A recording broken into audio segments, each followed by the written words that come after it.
Ito lang ang sasabihin ko. Hindi pwede na walang managot. Yung nire-recruit ko na Vice President, siya ang magpapanagot sa mga gumawa ng mali sa bayan.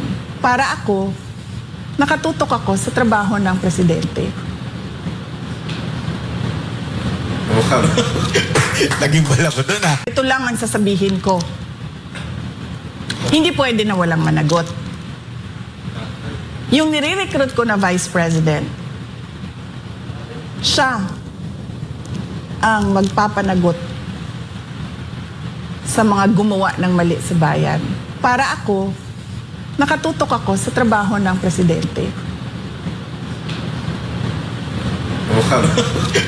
Naging bala ko doon Ito lang ang sasabihin ko. Hindi pwede na walang managot.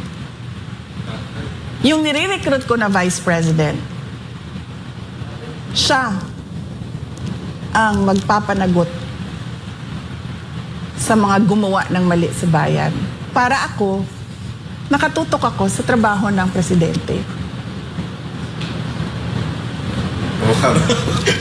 Naging bala ko doon Ito lang ang sasabihin ko. Hindi pwede na walang managot. Yung nire-recruit ko na Vice President, siya ang magpapanagot sa mga gumawa ng mali sa bayan. Para ako, nakatutok ako sa trabaho ng Presidente. Naging bala ko doon